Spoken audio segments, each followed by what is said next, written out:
Hey everybody, my name is Daniel Eskridge. I'm a 3D render artist. That is to say, I create two-dimensional artworks using CGI techniques.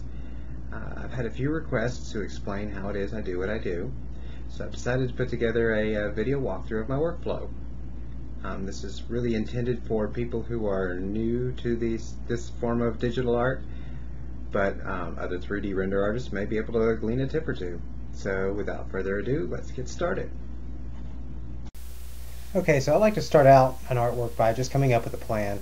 I'm going to use GIMP for this, so we're going to create a new image.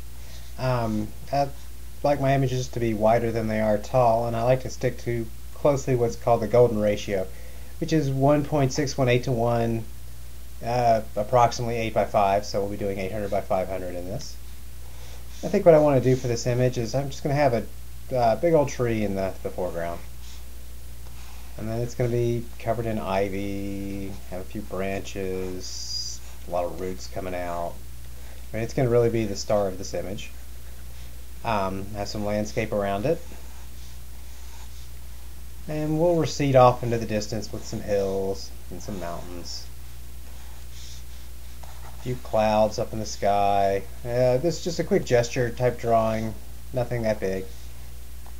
Maybe later on we'll add some animals up front, but I'm not going to really plan that out right now. So with that, I'm going to save this. And I'll create a new folder, and we'll call it tree.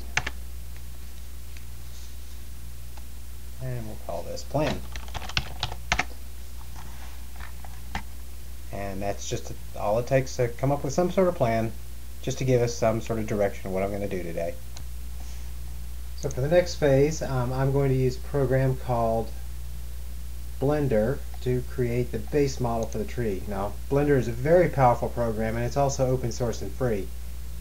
It's a little hard to use, and I'm only going to use it just to create something pretty quick, just sort of an underlying model for the tree. I will delete the default cube that it comes with, and I'm going to add a cylinder. With no cap.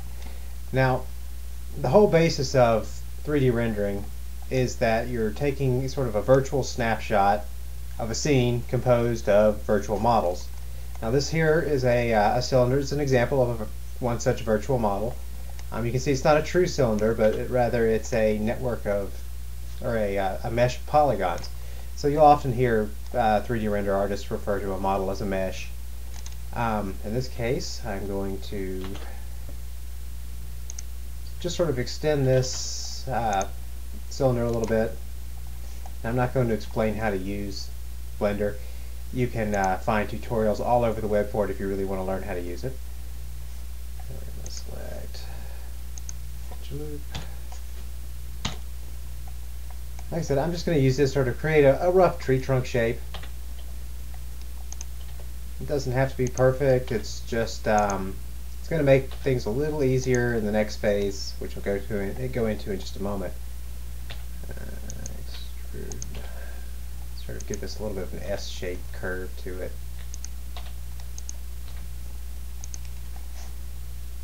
And then I'm just going to export this into our tree project folder. And we'll call this tree. And for now, that's all we're going to use use Blender for. Excuse me. So I was trained as a traditional artist, and Blender comes off as a bit technical for me. So I'm going to use a program here called Sculptress, which sort of mimics more of like sculpting in the real world with clay. Now it starts here with a sphere, as you see, and you can pull it and such like that. But it's a little hard to pull this into the shape of a tree trunk, which is why in Blender I created a base model. So I'm going to bring that in here to Sculptress. Create a new scene. Okay. And then have a look at the wireframe. The wireframe is a little bit oversimplified, so we'll make it a little more complex here. I'll turn the strength up here. Now from here I'll just sort of, I'll sculpt a tree. Let's turn the wireframe off.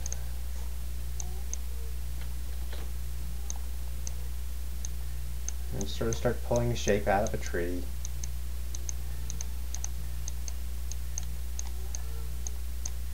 Now this is really just going to be the tree trunk, but we'll have some roots coming off of it and some branches. Start here by drawing sort of some of where the roots will kind of come out of the base. I'm really only going to focus on one side of it because the other side's going to be facing away from the camera anyway. Let's turn the strength down just a little bit.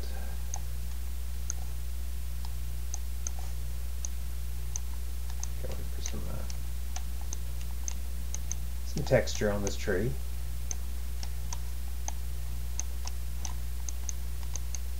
So it's going to be a pretty gnarly looking tree.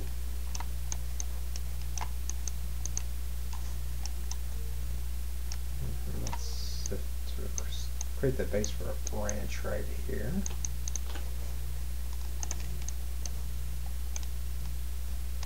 Pull that out.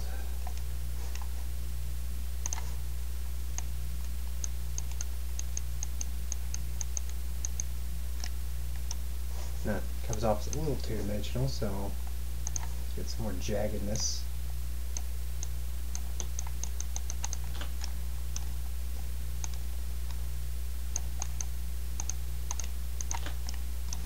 And we'll just pull some tree roots out here. Okay, give this tree some feet.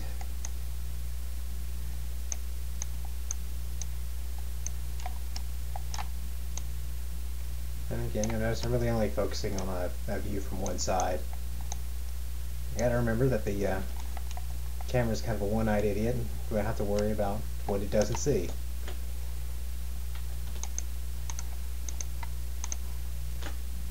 Maybe we'll create a broken branch right here. So let's go to draw.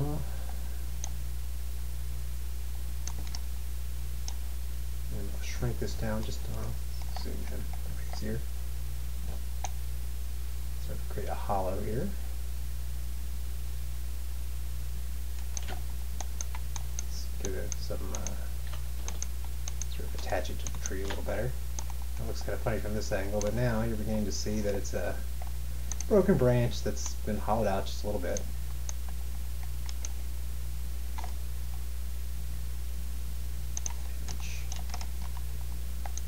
I don't know if I mentioned this before, but one of the things I like about Sculptris is that it's a free program. It doesn't cost anything to use, to download or use. And it does some pretty powerful things, more powerful than some of the stuff you pay a lot of money for.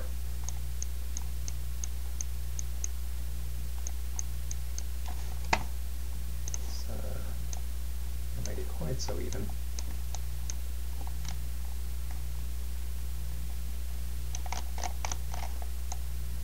Okay, that's really enough for now. So we'll export this object and we'll move on to the next phase. Let's call this one Better Tree.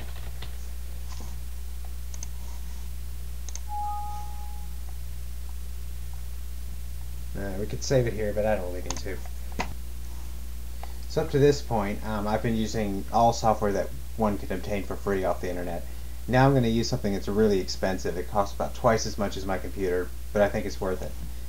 This is Vue, and Vue is what I use to organize all the objects in a scene, all the models, and then actually create the scene. I can use Vue to add lighting and atmosphere, so it can generate some pretty powerful scenes. When I first started up, I like to change a few things. Some of the defaults I've changed already. I like to keep the camera at 70 millimeters, keeps that distortion away from the edges. I like my sunlight to be a little bit more of a golden color. Let's go about here. Actually, let's go all the way up here. A little too bright. I also like to be a little bit of a softer light.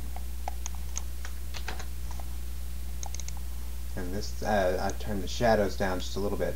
For some reason, Vue comes with the shadows the light intensity turned up really too high, and this kind of sets that intensity just a little bit lower. Now I also like to use the highest quality light simulation they have, but I do turn this down just to speed things up a little bit when it actually comes to rendering. And this sets it so that the light comes a little bit more from the sun. Aerial perspective I like to put up to around, it looks like it's the maximum here, but you can actually set it higher. So I'm going to set it to 20. Aerial perspective just sort of makes things fade a little bit more as they recede into the distance. And then I gray my sky out just a little bit. Alright, so now I'm going to bring that tree in to the scene. And we called it Better Tree. Okay, now in view you have 4 views of the same scene. You see it from the top, the side, the front, and then what the camera's going to see. These 3 here just help you to lay things out a little bit better in this scene. So there we have our tree. I see that it's facing the wrong way. So we turn it around a little bit.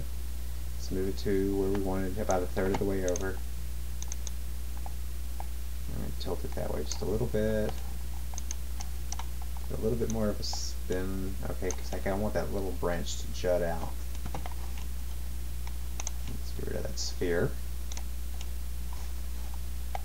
Okay, back to the Better Tree. Let's move it a little closer to the camera.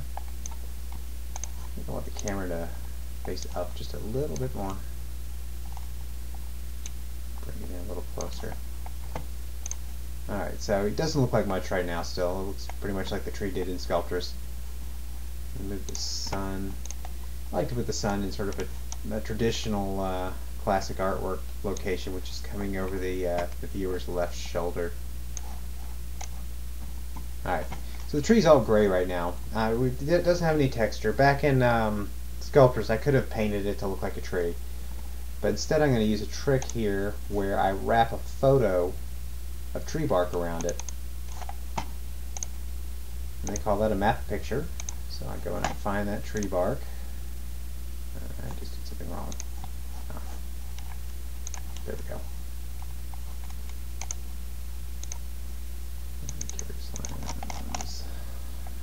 Deciduous. I like this deciduous bark here. And I'm going to make it a little bit bigger. I know from experience that what the size needs to be for this tree bark to work. Now bumps will cause the renderer to simulate a texture on the tree without actually having to change the shape of that underlying mesh to make it too complicated, which would slow the computer down a lot. I'm actually going to point it to that same picture of tree bark.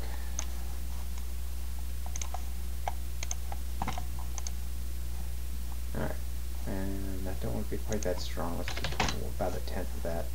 Again, this is stuff I work with this kind of texture a lot, so I know what it looks like. So now it looks a whole lot more like a tree. Let's add a landscape around it. Vue has these things called terrains, which it uses fractals to sort of generate a random shape that looks like a hill. And I'm going to use that for the landscaping around the tree. Now you can do, Vue has all sorts of tools for sculpting landscapes, but most of the time I wind up just using the basic landscape and then kind of flattening it out a bit. Sometimes I have to try a few different landscapes to get what I want. Let's tilt it just a little bit.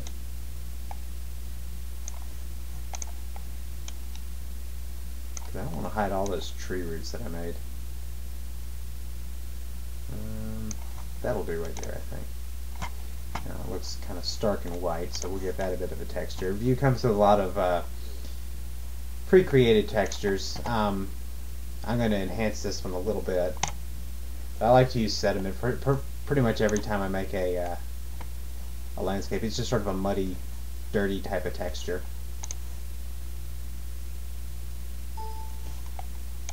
So now we're getting something that looks a little bit more natural.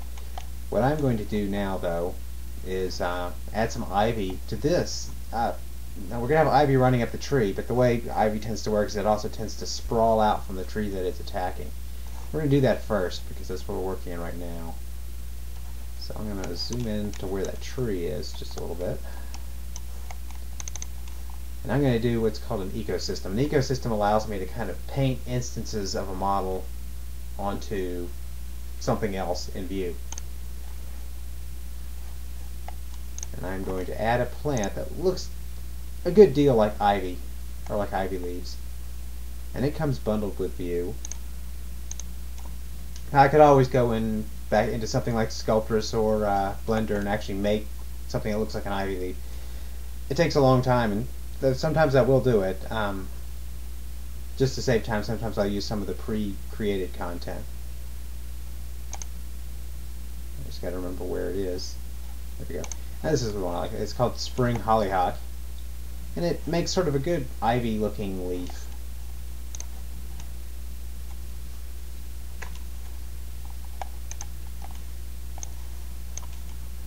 What I'm going to do then is kind of paint it out in lines sprawling out from that tree.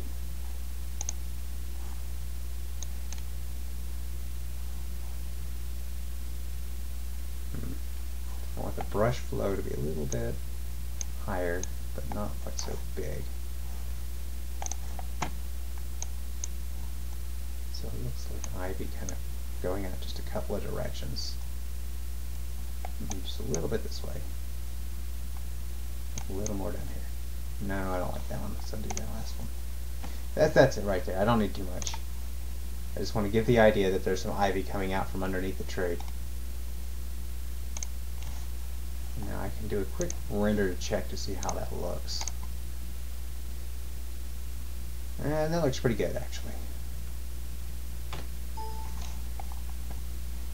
Okay, so let's add some grass to this terrain now. We're just going to create another ecosystem, and this time I'm going to add something that makes a good grass. It's actually called grass in this case. Now I'm going to make it a little bit more yellow so that that ivy, our little strands of ivy, stand out a bit.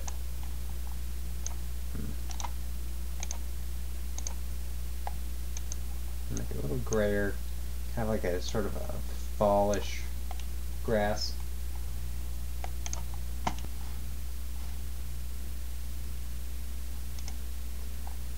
I'm gonna make the grass pretty dense. Gonna cover most of the ground.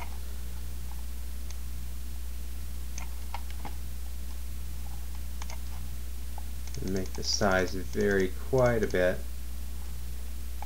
And this makes it just stick straight out of the ground rather than straight up and down with regard to the orientation of the scene. Let's see how that looks. Looks like a mess in the preview, but not so bad over here. Maybe just a little too big.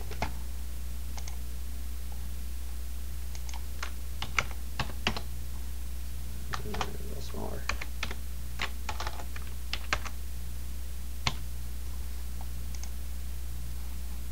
And let's see how that looks when we do a render. Now this grass is going to slow down things quite a bit. Now as you add more, then the scene gets more and more complex. It gets a lot harder to render quickly.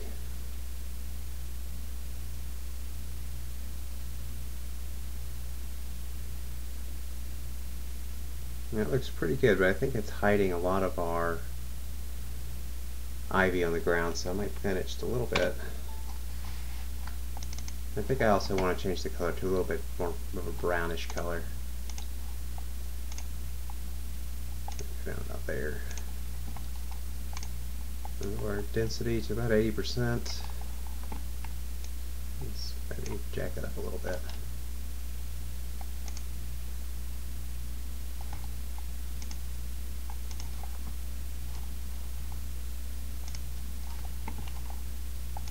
And this will make it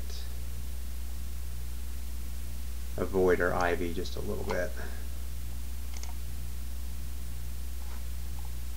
Let's see how that looks.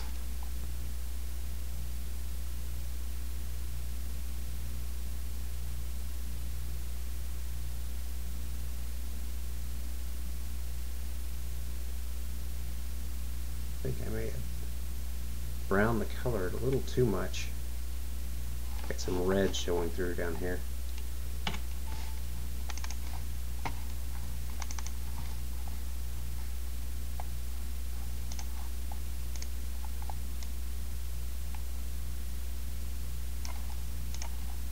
Okay, I think I dented a little bit too much also.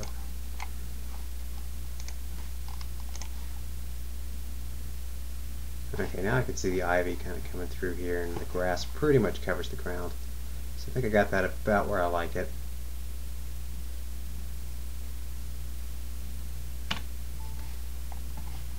Now, to keep that from interfering with things, I'm going to hide it in its own layer. And now for the tree, I'm going to add that same spring hollyhock, but I'm going to paint it on to look like ivy's growing up the tree.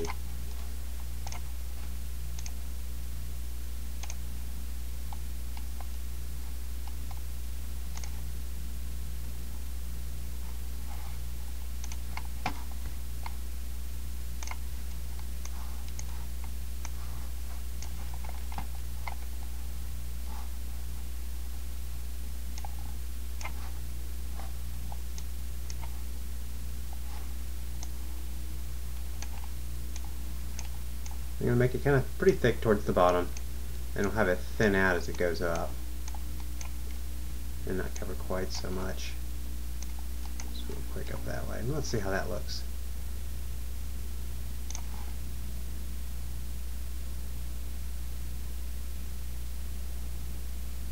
Actually, I kind of like that. The bark is still showing through in places, but the tree's pretty well covered. So we'll keep that. Now I think I'll just add a few hills in the background. I won't spend too much time on this. Don't want to make this video too long. Okay.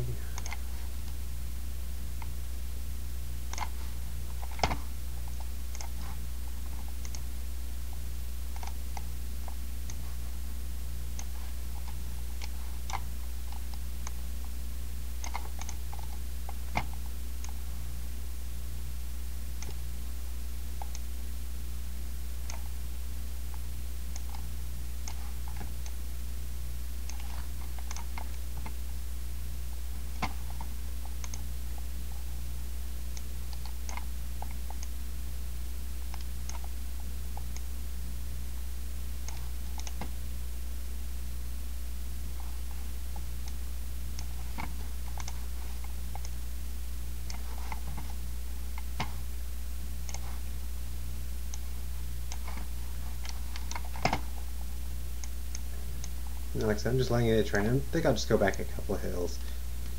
If I had more time, I'd probably be a little bit more detailed than this. Don't like the way that one looks.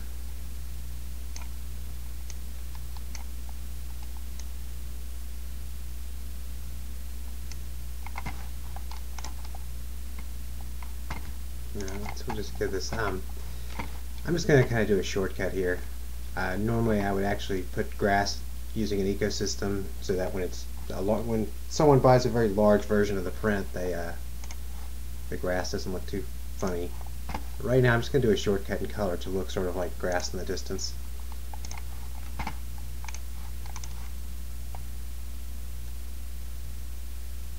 Maybe I still will put grass on the one that's at least closer.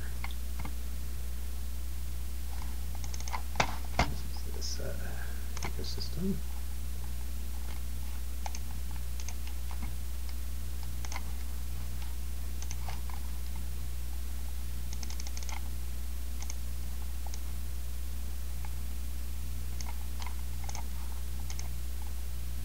That same sort of dry color that I like.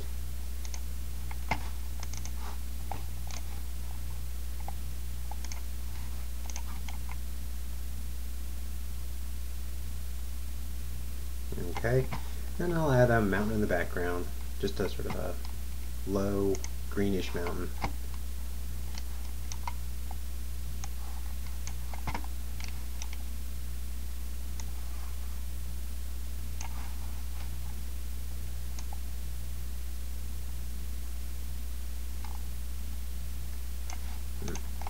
Go a little too far back.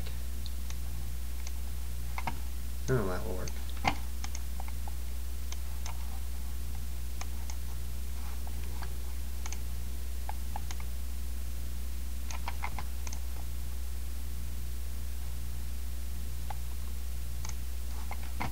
Yeah, it's just the same dry grass.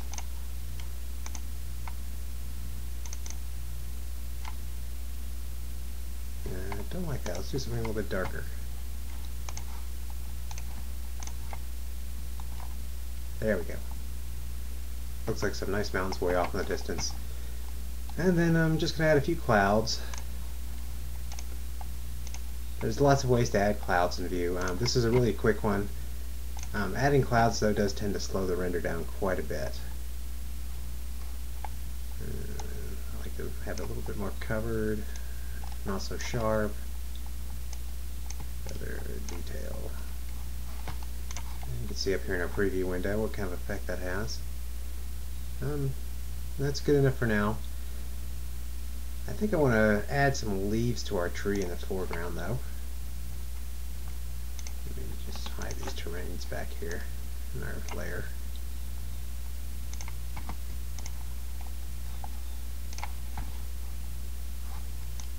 And zoom back into the tree. Okay. Let me see what I'm doing here a little bit better. I'm just going to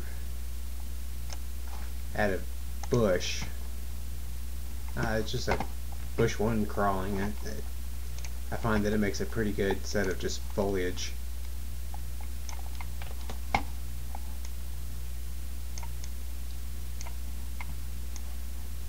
I'm just duplicating the same bush again and again. I'll give them a few twists. Make it look like it's not too repetitive.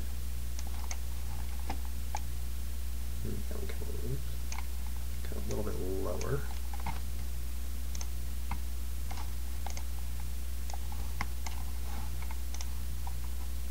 And now that kind of frames the top edge a little bit better. Okay, so I'll do a quick test render real quick, and then I'm going to go into a different program. We'll find an animal that we can put in this scene.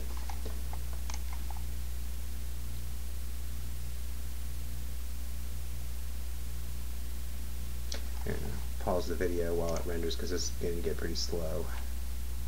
Alright, so the preview render's complete. I've decided I think the grass is a little too big on this hill, and I think both the hills are coming up a little too high on the horizon. So I'll fix those real quick, and then I'm going to save it off, and we'll go back into something else. That's our main terrain. So do this one.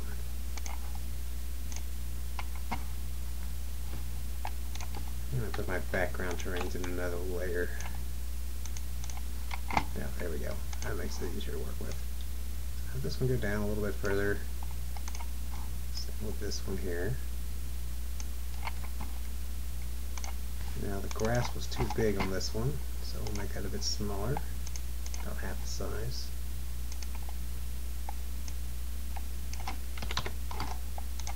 And populate that one. Just ignore that warning. Although it probably means my system's going to be running really slow if I try to see it. Okay. At this point I could do another preview render, but for the sake of saving some time, I'm just going to save it off.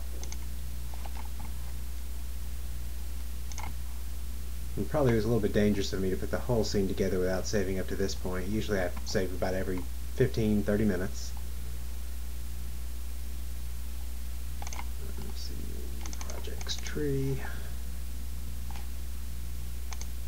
No, save it over this one. Now I could sculpt an animal from scratch using something like Sculptris or even Blender. Sometimes I use an application called ZBrush, which is another rather expensive 3D package. Though for today, I'm just going to use an off-the-shelf model. Render artists can go and buy these from various sites like daz3d.com. Now I'm going to use Poser to do this. There's a poser I paid for a few years back. It wasn't too expensive, but it does cost some money. There's a free version called Daz Studio, though, that a lot of artists like to use, and I use that from time to time as well. We don't really need this default guy, so we'll get rid of him. And I'm going to go over here to figures. And I loaded this goat recently, so we can just load him again.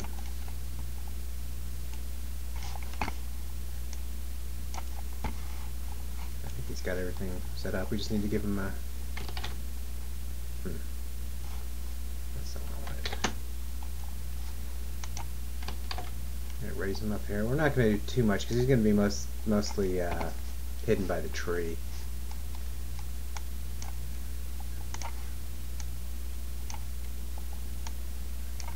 You can see here, this is what's called a rigged model, which is it's had its sections given sort of a pseudo-skeleton. I'm moving his head. That allows you to repose it, hence the name of the program, Poser.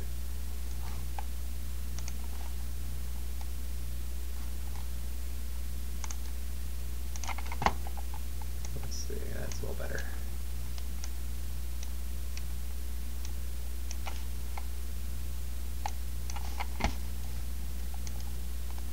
Give him a little bit of bend to his legs.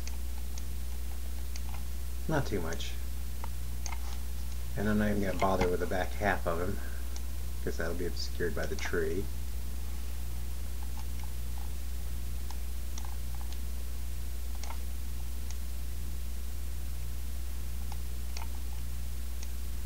Yeah, that's good enough for now. A little bit of expression. I just made him happy. Alright, so smile for the camera. Let's see if he has his texture loaded already.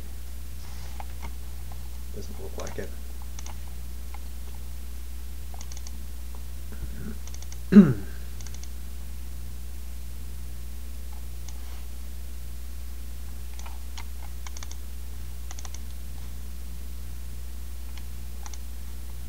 we can do them white. Let's do spotted. I think I have to do the horns separately.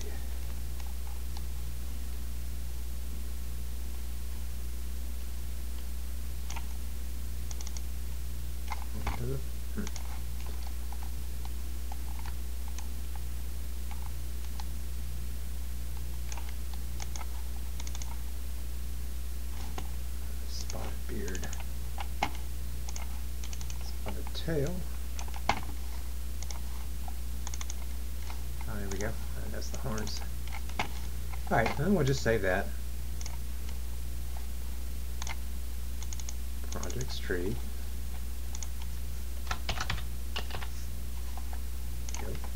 And he's ready to load up in our view scene. Okay, so now we're going to go back into view.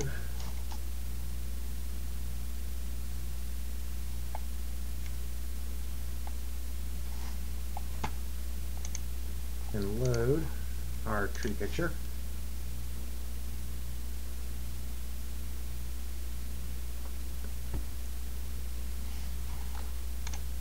Okay, now we're going to import the goat.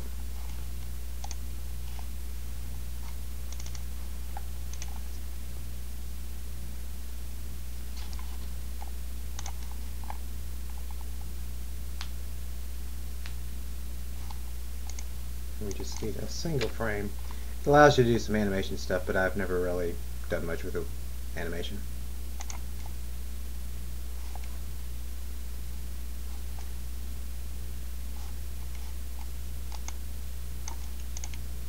Sometimes it's a little bit difficult to find where it imports it to, but it looks like in this case we're pretty close to the tree.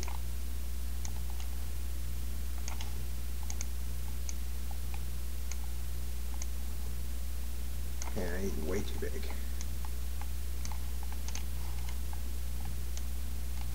I need a giant goat, just something regular size.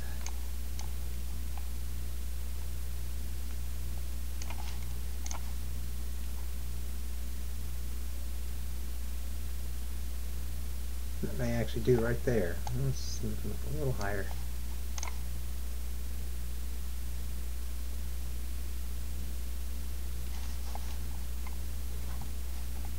Now I can see, let's do a quick preview render here.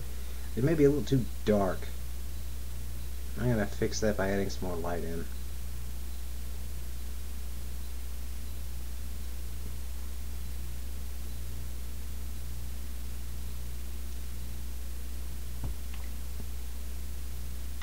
Yeah, I think that's too dark. I'm not going to wait for the whole preview to finish. I'll just create another light source. I just like to use a directional light source, which just means sort of a general light. I'm going to give this more of a shadowy color. Sort of a green, gray it down a lot. And make it a bit softer. And no shadows, because we're just illuminating the shadow side of everything. And now when we look at it, we got a little bit more depth here in this side of the goat.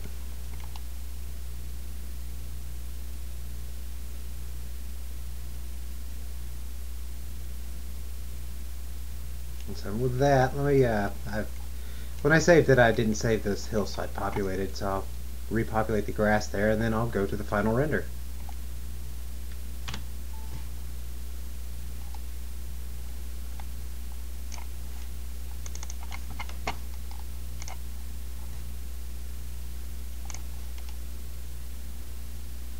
And ignore that warning again. Now I have a reasonably strong system. It's 8 gigabytes of memory, Intel i5 64-bit operating system. It allows me to do quite a bit of stuff that you might not be able to do with a smaller machine, but it's not so outlandishly expensive that it's out of reach of most people.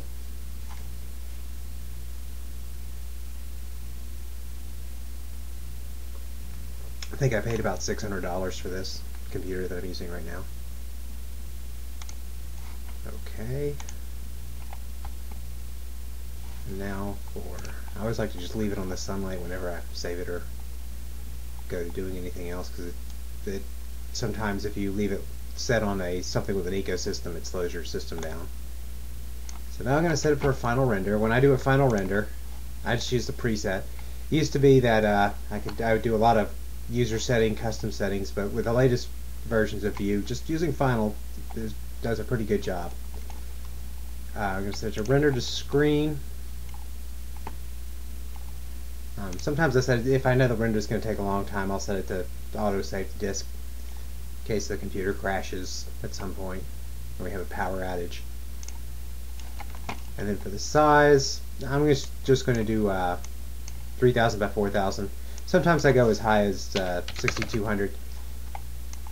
This is to, of course, the larger the size is, the larger the print I can sell.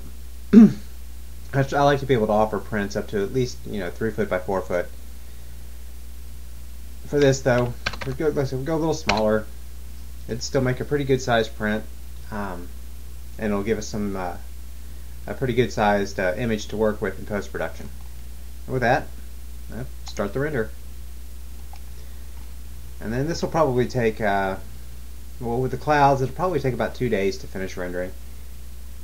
Sometimes it surprises me and it's done a lot faster. Sometimes for some reason it just takes a lot longer, and I'll have a render run for a few weeks. That's a rare case. Usually if something is that slow, I'll stop it and try to figure out what's wrong with it. So anyway, I'll be back in a little bit, and I'll show you what happens in post-production. Actually, before I go, one thing I did want to point out. If you remember when we started this, I started with a cylinder that was a lattice of polygons called a mesh. There were about 32 polygons in that. They were rectangles in a cylinder shape. You can see now with our final render, we are now up to 46 billion polygons.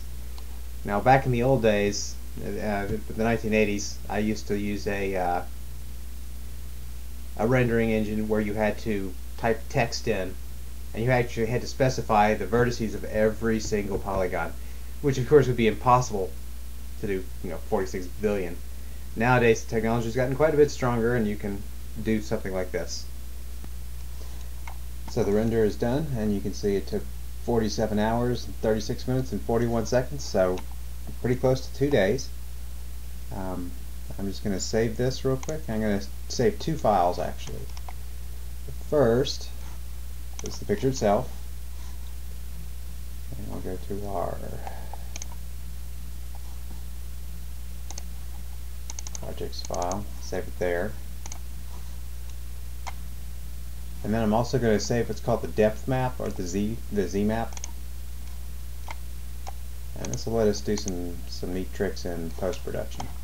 What this does is it kind of shows the depth of all the objects. Lighter stuff is further away, the darker stuff is closer.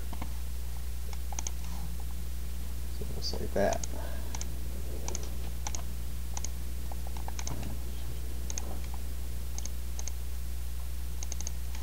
And then we'll go to post-production. Okay, now we're going to do some post-production, and for this I'm going to use GIMP. And I will drag those 2 pictures, both the main image as well as the Z map, into GIMP. And what I'm going to use the Z map for is to break this main image up into layers, and make things a little bit easier to work with. So to do that, I go to the depth map, and then I'm going to go to this color tool called Threshold, and this just sets it to straight black and white based on the level of grayness of the particular pixels. I think I'm just going to break it with these. You can kind of see where the layers are, where you have these gaps in between them, so we'll just break it along those gaps. And I'm going to select all of this image, copy it, and then paste it as a new layer here. Solidify that layer. Select by color, select black, and then delete that layer. Copy and paste, and solidify that. Now I have 2 layers. I have the background layer and the foreground, and a closer, I won't call it the foreground just yet, but you can see here I can remove the background layer, and the mountains and sky disappear. So we'll just do this a couple more times. Color, threshold. Select all, copy, paste, instantiate the layer, select by color, delete that layer, and copy and paste again. Now I have 3 layers. Background, the background, mid-groundish hill, and then what we still have left of the foreground. I'm going to do one more.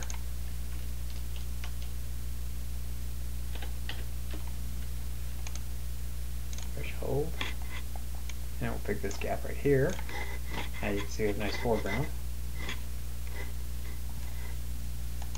Select all, copy, go to the other image, paste. Instantiate the layer, select by color, delete that layer. So you see that the selection remains after I delete the layer. Copy, paste, and now I have a foreground layer. So background, the further hill, the closer hill, and the foreground. Alright, so what I'm going to do though is I'm actually going to push put some distance between these layers visually. But to do that, I'm going to create layers between them. Oops. I'm going to do that with transparent layers. One there, one there, and one there. And then I'm just going to select white, go with a blurry brush, a little bit bigger than that, bigger still. There we go. We'll start with this layer here. I'm going to put a layer of fog, or mist, or dust, whatever you want to call it. That's just going to separate this hill from the mountains behind it. And take a smudge brush, reduce the size just a little bit so I can have some detail here. And I'm just going to kind of move around the edge here, make the fog not so uniform.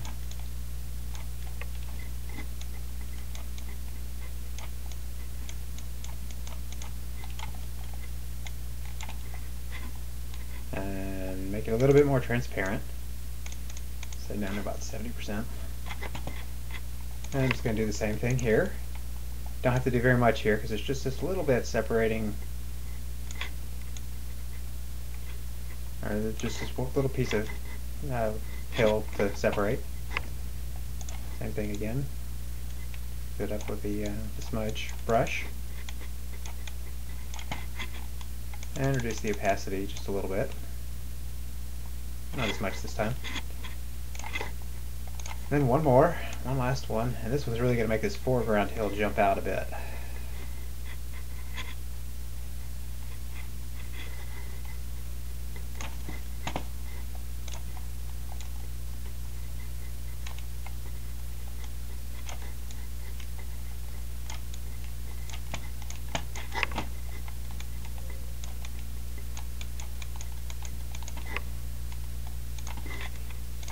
And go back to this one, make it a little bit foggier. I don't really like that hill, so we'll hide it a little bit better.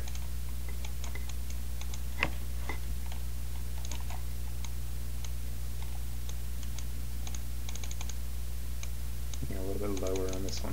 This one needs to be a little bit more subtle, being so close to the viewer.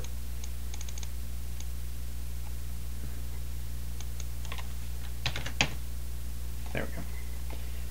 So now you can see with just these 3 layers of fog that we've added a pretty good deal of depth to this image.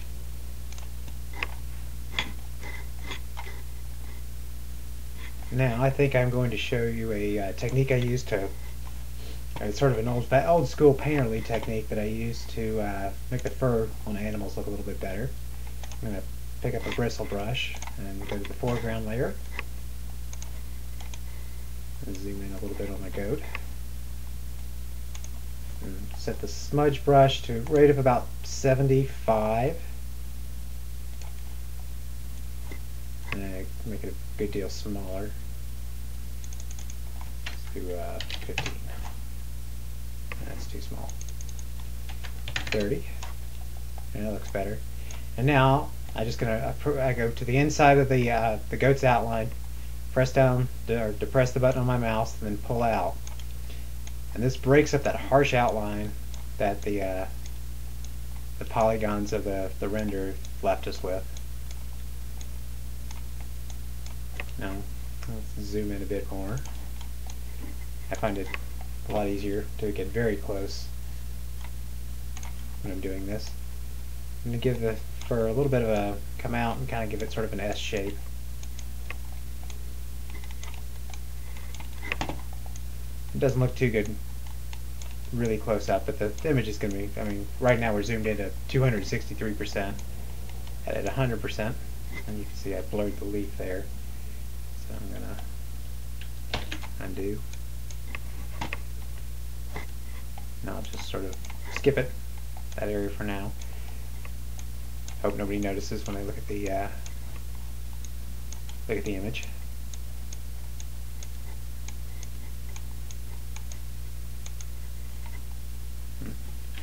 Gotta be a little bit careful.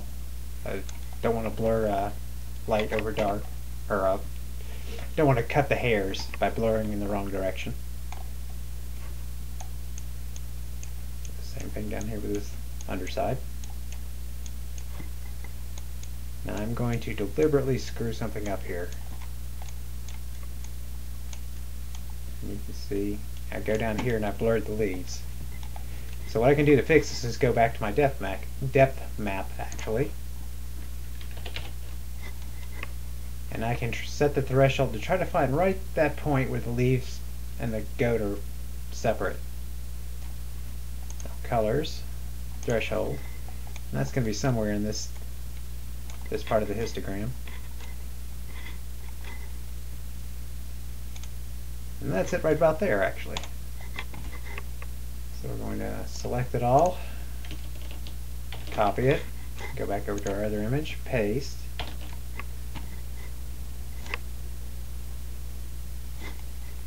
Solidify that layer, select by color, the black, delete that layer.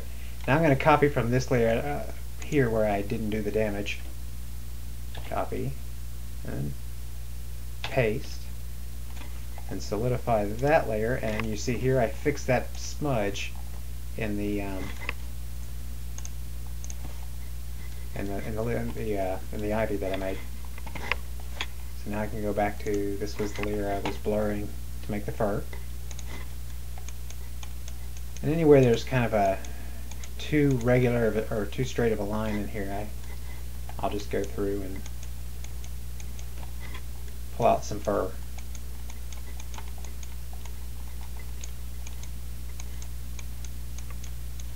Doesn't work so well when the foreground and the background don't contrast very much, so you don't see very much here where you have the light side of the goat and then the light background.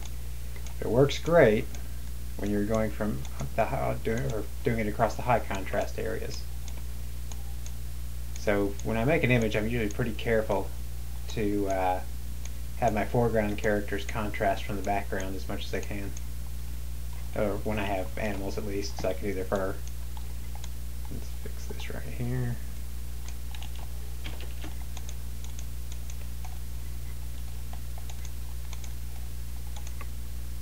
Give him a little bit of a beard.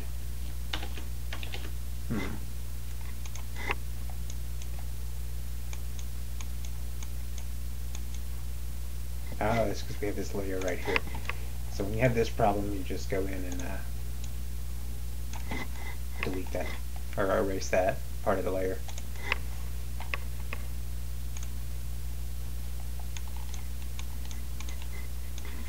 Some fur on his ears. I think I might make this a little bit of a finer brush.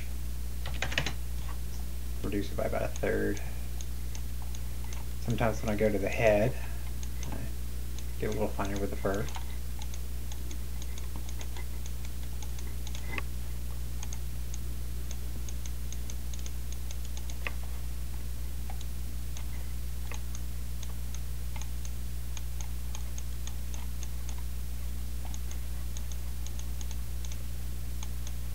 A bit of an eyebrow.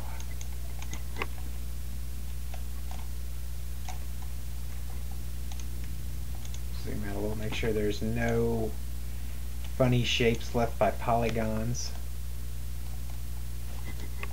And while I'm here, go to the top layer, I'm going to fix this right here. I like to create a new layer to do any kind of edit and then merge it down in case I really mess something up.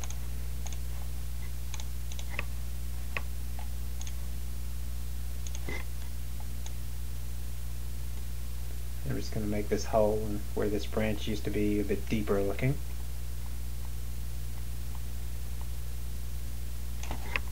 See, now if I accidentally do something like this, I could always just, delete the layer.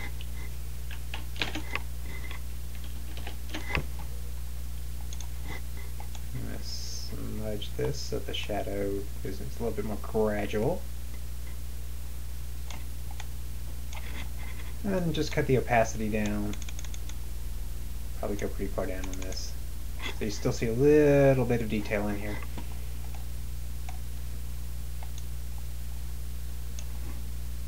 Oh yeah, let's do this. Give this goat just a little bit of a wetter eyeball. Just pick a bright color. Doesn't have to be necessarily straight white.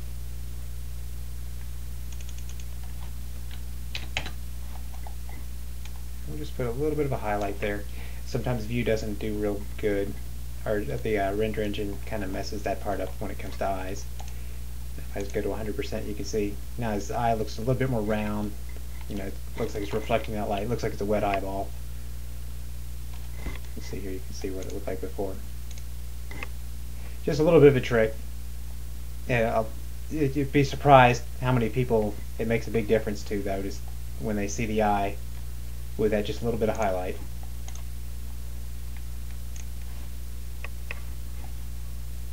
See a part of the goat that I forgot to fix, so I'll fix that real quick.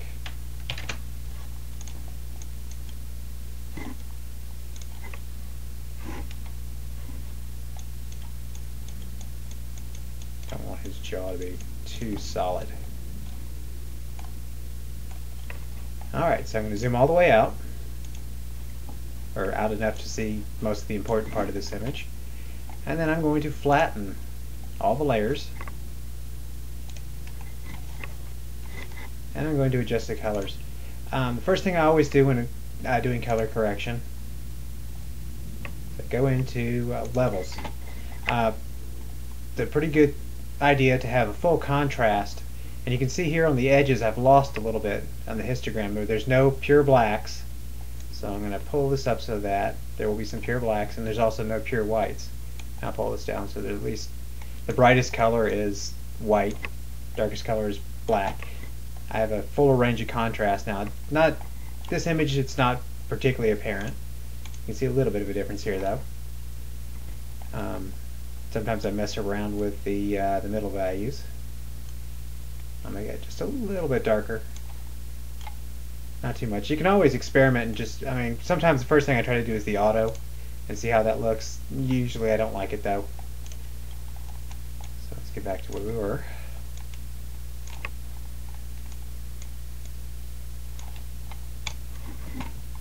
And then I think this feels a little heavy on the yellows, so we'll pull some magenta into it in the color balance. That's perhaps a little too much right there. Stuff like that. A little bit in the mid-tones also, not quite so much. Let's maybe do some orange highlights. Back the red off just a little bit. See, I've just done a little bit of color correction, just to where I like it. I like my pictures to be a little bit warmer. You can see just a bit of difference here. Okay. One of the problems with 3D rendering is things tend to look a little bit plastic. So a trick I use is to add some noise to the image. People expect to see images made by cameras which have defects in them. So this will get kind of like a grain you might see that's the result of an actual camera lens. So first thing I'm going to do is pick a middle gray. Value is 127 for red, green, and blue, which is the middle gray in a raster image. And then I'm going to create a new layer. Use my foreground color to fill it up. So there's our gray again. Under filters, I'm going to add noise. And you see here I have what's called HSV noise, hue, saturation, I don't remember what the V stands for, value. And I have them all the way up on full. And I have that all the way down to 1. So this just throws some noise into a layer. And then I'm going to set that as an overlay. There it is. And it's a little too obvious, so let's set the opacity down to about 50%. So you don't see a whole lot here when I turn it on and off. But right now you have to understand I'm zoomed way out. So if I go into 100%, now you can really see how much of a difference it makes, and perhaps a little too much. Let's go down a little bit further. 30. There, that's not quite so harsh. But that gives it a, that kind of breaks up that plasticky look just a little bit. So we'll zoom back out. I think we'll pretty much call this done. I'm just going to add my signature.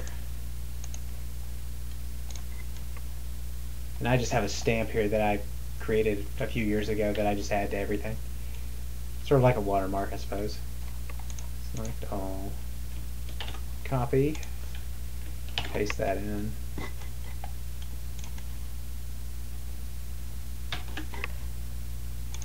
It's a little bit large, so we'll shrink it down.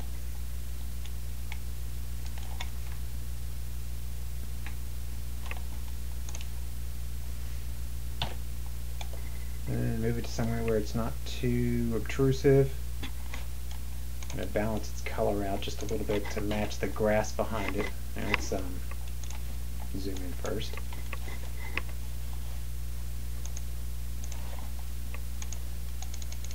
There's a lot more red and yellow in it. Not quite that much.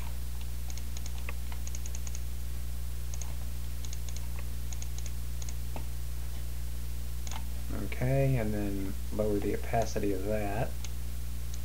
That's too much there. About there.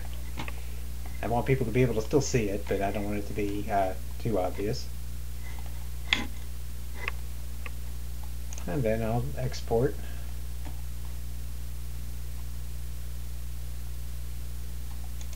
Oops.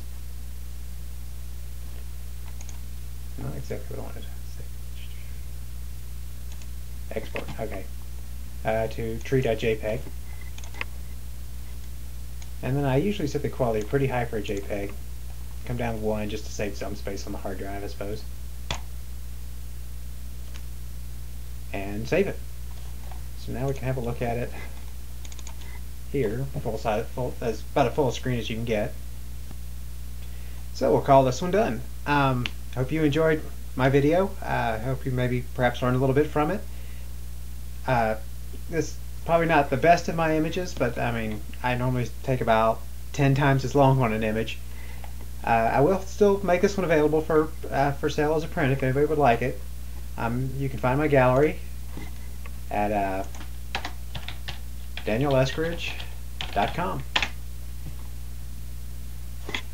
So with that, I wish you all a good night.